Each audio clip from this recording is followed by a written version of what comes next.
Good morning, ladies and gentlemen. Welcome to the IRB Infrastructure Developers Conference Call for discussing the financial results for the quarter and year ended March 31st, 2025, along with the recent developments. We have with us today on the call Mr. Virendra Maheskar, Mr. S.S. Rana, Mr. Anil Yadav, Mr. Mehul Patel, Ms. Poonam Nishal, and Mr. Tushar Kavedia. As a reminder, all participant lines will be in the listen-only mode, and there will be an opportunity for you to ask questions after the presentation concludes. Please note the duration of the call would be 45 minutes, and any queries left unanswered after the call can be subsequently mailed to the management for adequate response and resolution. Please note that this conference is being recorded. I now hand the conference to Mr. Yadav to give an overview of the significant developments during the quarter. Thank you, and over to you, sir. Thank you.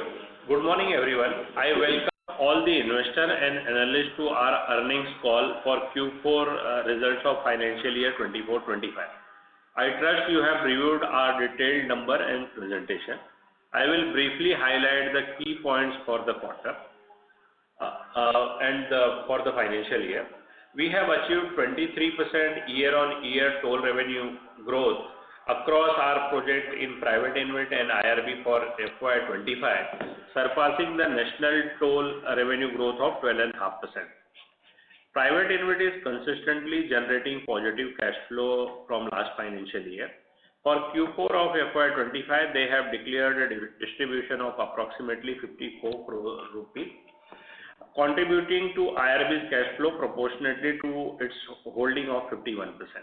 For FY25, the cumulative distribution around rupees 243 crores from the private InvIT. Considering the immediate opportunity in the sector, IRB Infrastructure Trust has issued and revised the non-binding offer for a subset of original offer, comprising of 3 matured assets to IRB InvIT Fund from earlier 5 assets. As of March 2025, these assets have an enterprise value of approximately 8,500 crores as per independent valuers report of the private InvIT. The proceeds will be utilized towards the upcoming opportunity. Ganga Expressway project has received grant totaling to 1290 crores from UPEIDA out of the total grant of 1756 crores. The project is progressing according to the scheduled timeline and is expected to complete on time or even ahead of the schedule. We have applied PCOD/COD for Vadodara-Mumbai Expressway Package 7 HAM project and Palsit-Dhankuni BOT project as they near the completion. Upon completion of the Palsit-Dhankuni, the tariff for the project is set to be revised from 75 to 100%, and it will also receive escalation for 3 years additionally. India Rating has affirmed long-term rating for the company, which is AA- with a stable outlook. Our total order book now stands at around 31,000 crores and next 2 years executable EPC and O&M order book is close to 5,000 crores. Now I will request Tushar to cover the financial highlight for Q4 of FY25. Over to you, Tushar. Thank you, sir. Now I'll take you through the financial analysis of Q4 FY25 versus Q4 FY24. The total consolidated income for Q4 FY25 has decreased to rupees 2,218 crores from rupees 2,504 crores, down by 11%. The income from InvIT and related segment for Q4 FY25 has decreased to 307 crores from rupees 399 crores, down by 23%. The income from BOT segment for Q4 FY25 have increased to rupees 641 crores from rupees 619 crores, registering a growth of 4%.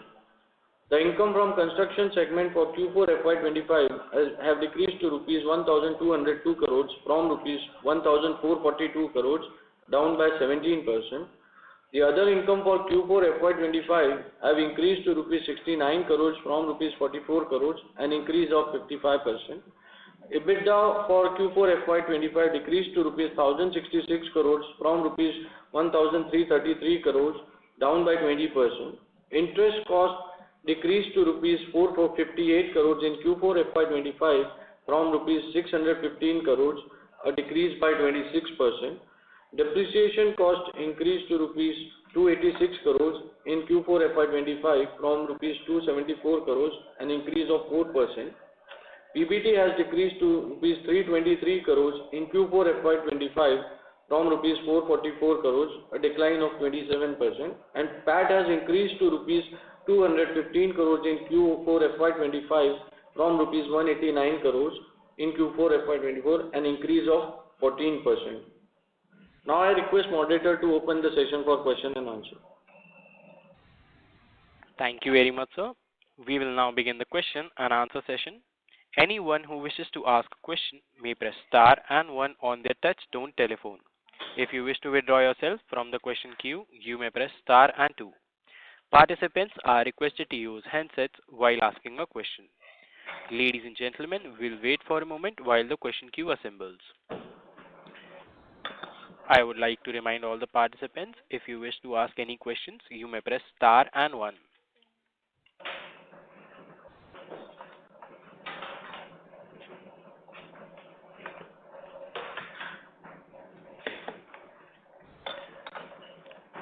We have our first question from the line of Vishal Periwal from Antique Stock Broking. Please go ahead. Yes, sir. Thanks for the opportunity. Sir, in your commentary, you mentioned we have executable order book of 5,000 odd crores. So is that fair to say 1,200 is EPC and remaining O&M is 1,800? So this includes 2,400 of EPC and around a similar amount for O&M as well. Okay. And O&M will be equally distributed between these 2 years. EPC will be for FY26, largely. That's fair to understand? Yeah, that's right. Okay, got it, sir.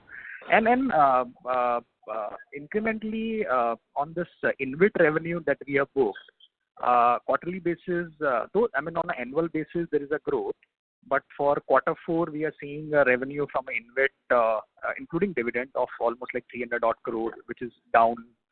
So how one should see this line item, revenue line item for 26 and 27, if you can just give some color. Yeah. So if you see for Q4, because that's the normal quarter when we have introduced this segment from Q3. So for FY26 and 27, we can assume the similar run rate considering Q4 as a normal quarter. Okay, quarterly basis. Yeah. Vishal, last year also, because of the one arbitration awards, there was a one-time income. So that's why last corresponding quarter of the last year is not comparable. Okay. Got it, sir. And then for understanding, so in April month, we have reported a gross toll collection of increase of almost like 10%. So X of toll rate high, this number could be how much? And then second related is like, for the full year basis, since I think in the media briefing it was mentioned, large part of the growth will be in the second half once the asset get commissioned. So it's fair to understand that toll increase will be like kind of 10-12% for the full year basis. Vishal, you are absolutely correct. If you look at the traffic growth, we have witnessed very robust traffic growth, around 6.5 to 7.5% kind of traffic growth, and overall revenue of 10% growth. Because we have received a tariff revision from 1st of April around 3.5 to 3.6%. And now coming to the Palsit-Dankuni project is going to become operational, there will be increase in the revenue. And plus second half of this financial year, Ganga project will also become operational. So these two projects will be adding up. We can see that lower double-digit kind of growth on toll collection. This is without factoring any new project in overall portfolio. This is based on the existing portfolio what we have. Okay, sure, sir. Got it. And maybe one last thing from my side is any color that you can provide on the sector. One is like, how has been the last year number of BOT projects awarded, bidded, any color on that front? And I think your presentation did mention like, the opportunity remains. So any outlook or past year, if you can give some color, sir, that will be helpful. Yeah. Thanks so much. Yeah. So Vishal, I think as we all have seen, the year gone by has seen a very muted order inflows across the sector. Primarily earlier part due to election and later part also it has not picked up so much. So I think the catch up should happen this year, particularly the focus looks to be TOT and monetization. So we are also keenly looking at the opportunity. As we have already announced, we are trying to do an asset rotation between private InvIT and public InvIT and trying to get ourselves ready to ride this particular wave of bidding that comes up. So we are equally hopeful that this year it should see a much better color compared to last year. Okay. Sir, according to you, what is the number of bids that are coming that is low, or competition is there, or anything that the government is looking, any more color can be provided, sir? So EPC HAM, we have seen significant competition and bids going as low as 40% below NHI TPC. But on the TOT, BOT side, not much has happened. Couple of BOTs we have seen go by. So little early to comment on how they will overall shape up. But the response received for even BOTs has been quite promising. So 4-5 bidders have shown interest in most BOT projects that have undergone bidding, which I think should install significant comfort and confidence to the government that there are takers for BOT projects and monetization projects. So I think the government will take that signal and try to expedite awards on that particular platform. Oh, okay, sure. I'll come back in the queue for more. Thank you. Thank you. Thank you. We have our next question from the line of Alok Deora from Motilal Oswal. Please go ahead. Hi, sir. Good evening. Good morning. Just had a couple of questions. One is on, similar to the previous question. I mean, we have been, expecting BOT projects to come by, but again, FY25 has been muted despite the elections being behind. So when we speak to most other players, they are diversifying into other segments, saying that there's a lot of competition here and there are hardly any projects which are even expected to come by. So just some thoughts whether we are also targeting some other segments now. That is first question. Second is, how do we see this associate income moving ahead, like for FY26 on a quarterly run rate basis? So, Alok, I think you are absolutely right. The order inflow has been muted or very soft, and that is a matter of concern across the sector. And as I mentioned, I think the focus, that is the reason we feel the focus will shift towards more private participation projects, be it BOT or asset monetization. But I think it is a wait and watch game at the moment. As regards diversification is concerned, we do keep evaluating opportunities across allied sectors, but not something on our mind at this point in time to immediately pursue. Because we believe, because we have, in the last 25-30 years of history, we have seen such kind of cycles play out. And in the cycles gone by as well, we have prudently waited, and we were very well rewarded as a result of waiting out. So even this time around, we will not be in a hurry to start looking elsewhere, and we will prudently want to wait out, prepare ourselves. We will use this time to prepare ourselves that whenever this cycle picks up, we are well, what I would say, capitalized to take benefit of that cycle. I think that is what we will use this time for rather than looking elsewhere. Yeah. Alok, just to add on the valuation aspect, if you look at IRB, 80-85% of the value comes from the asset business. And as you might have noticed from last 2 years, our O&M execution is continuously increasing. We have 20 years visibility as far as O&M order book is concerned. And gradually that is closely earlier from 5-10% kind of O&M execution, that has become 20-25% of the overall execution. And after 2 or 3 years, that will further improve. And as you have also, you might have noticed that last 1 decade, the project execution on this road sector was largely funded by the government. And whatever the assets so far have been constructed, those will come for the monetization. So those will further add to our TOT and also will increase our O&M order book. So as of now, we are focusing in the sector. As explained by the sir, there will be an opportunity, and we are keeping ourselves ready so that whenever opportunity starts, we should be eyeing for the better award in the near future. And now coming to your InvIT related income, I think InvIT related income should be more or less what we have seen in Q4 in the coming year as well. That is, the quarterly run rate should be similar. Got it. Just one last question. So based on the order book, what kind of construction revenue we expect for FY26? So, from a construction order book, we have EPC 2,400, which we expect to complete in FY26, and somewhere between 1,000 to 1,200 would be towards the O&M part. O&M and certain change of scope together. Yes. So I think Alok, all put together, we should see around 4,000 crores kind of revenue for FY26. This is without factoring any new award. And even as you know that there will be a TOT. There will be a TOT project where the initial capex is there, and that needs to be done over the period of 6 to 8 months time.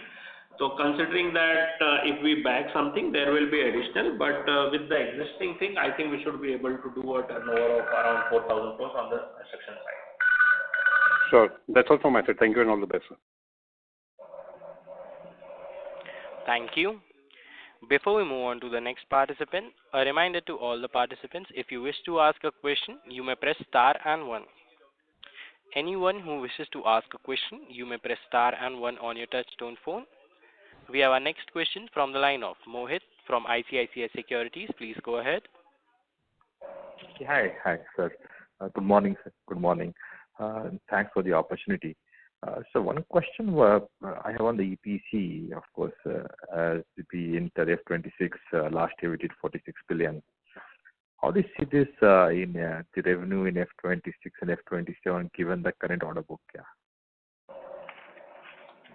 I think, Mohit, as explained, for FY26, it will be without any new order wins. I think it is expected close to 4,000 crores.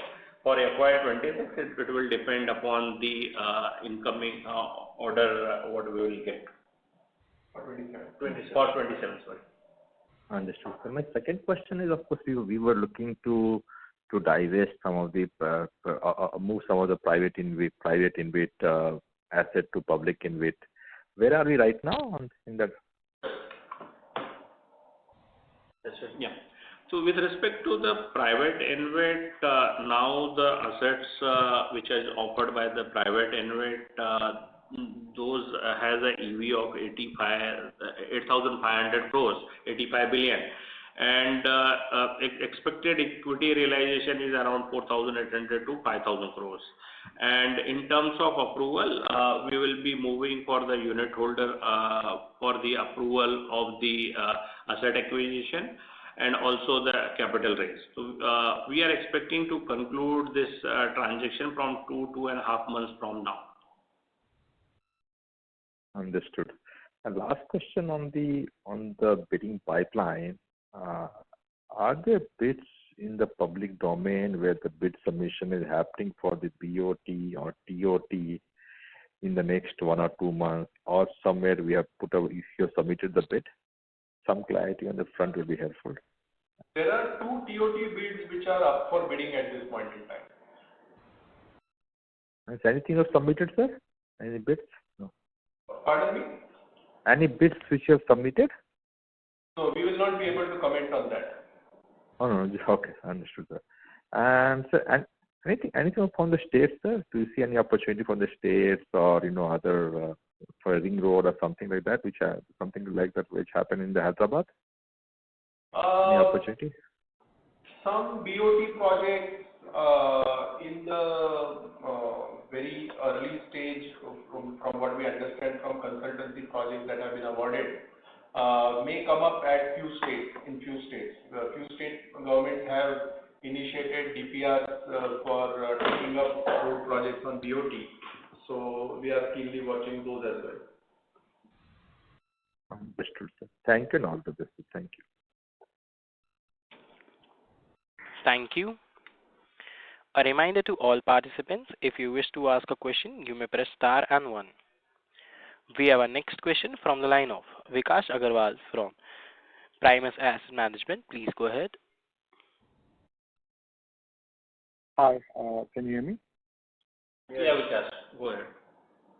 Yes, hi. Thank you. Thanks for the opportunity. A few things just wanted to understand, Anil and Bhaskar sir, is, when we look at the order book for EPC, it is obviously lower than your historical run rate. So in that context, how should we think about the holdco cash flows? And I look at dollar bonds, so I'm coming from that angle. If you can share some insights on how to think about the cash flows. That's my first question. The second question is the additional amount which you raised for dollar bond. Is that still sitting as a liquidity buffer on holdco balance sheet? So if you can throw some insights on these two questions, please. Yeah. So, Vikas, as you are aware that for dollar bond, the cash flow of Mumbai, Pune, and plus the cash flow coming from both the IRB is also computed in the calculation. So we don't foresee that there will be any challenge in terms of cash flow, availability of the cash flow for servicing the dollar bond. And in terms of money, you are correct that whatever the tap money we have raised, around 200 million, that's still lying as a cash with us and which will be deployed for the future opportunity. Sure. I mean, I don't foresee any challenges, but I just wanted to understand how are you looking at the numbers, or we can get in touch with later as well and to discuss more in detail. But I just wanted to understand how should we think about the cash flow breakup and the key components there. I think, Vikas, if you consider the cash flow, I think during the bond also we have discussed the broad cash flow. And if you look at the generation from the private InvIT and public InvIT, and including the Mumbai, Pune, the cash flow will be quite robust to service the bond. And plus, our EPC O&M will be gradually increasing, and there will be a generation from the O&M also. And for FY26, anyway, we are talking about 3,800 to 4,000 crores of EPC revenue. So I think that should take care. Anyway, we can't have visibility for EPC more than 2 years. But as of now, the broad visibility is for 1 year because there was no award in the last year. But as the award activity picks up, there will be EPC revenue. But in considering the worst case scenario, O&M revenue and the surplus coming from Mumbai, Pune and two InvIT, those will be more than sufficient to cater the bond payout. And in fact, we have discussed those cash flow during the issuance of the bond as well. Sure. Okay, Anil, that sounds good. Thank you so much.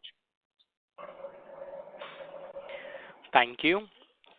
A reminder to all the participants, if you wish to ask a question, you may press star and 1. Anyone who wishes to ask a question, you may press star and 1 now. We have our next question from the line of Vaibhav Shah from JM Financials. Please go ahead. Hi, sir. So we have seen quite muted activity on the BOT awarding for FY25, while the pipeline was quite strong at the mid of the year. So how is the pipeline shaping up for 26, and how do you see the improvement in awarding, especially on the BOT side for FY26? I think we keep looking at the bid calendar that is reflected on the government website. But with regard to sticking to those timelines, I think you should check with the government itself if they have a mind to bid out on those respective dates or there is likely to be any pushback further.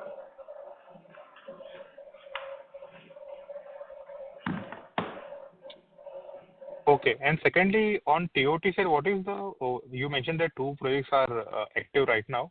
But how is the overall pipeline shaping up? So we expect more TOT projects in this year? That is what we hear from the government. Okay. Okay. And sir, lastly, what would be the EPC other income for FY25 annual year? I interacted with the TOT bidder, in which government representatives specifically made out a case that they have a very clear objective of coming out with significant number of TOTs going forward. Okay. Okay. And sir, lastly, what will be the EPC other income for the entire year, FY25? So for EPC, other income was full year, it was 64 crores. And for Q4? Sorry, full year it was 190 crores and 64 crores for this quarter. Sorry. Okay. So what led to this sharp increase in Q4? So we have that the amount kept in FDs, the tap issuance which we did, which has not been infused, so it is kept as a fixed deposit, which is generating an income on that deposit. Okay, sir, so just for clarity purpose, our revenue is 4578 crores for EPC revenue for FY25. So does it include this 194 crore of other income, or it doesn't include? No, it does not include. It's 4578. So EBITDA includes, EBITDA of 1152 crores includes the other income. Yeah, that's right. 1152 includes. Yeah. Okay. Thank you, sir. Those are my questions. Thank you. As there are no further questions, I would now like to hand the conference over to the management for closing comments. Thank you everyone for taking time out for this quarterly results update call, and look forward to catch up with you over the next quarterly earnings call. Thank you and have a great day.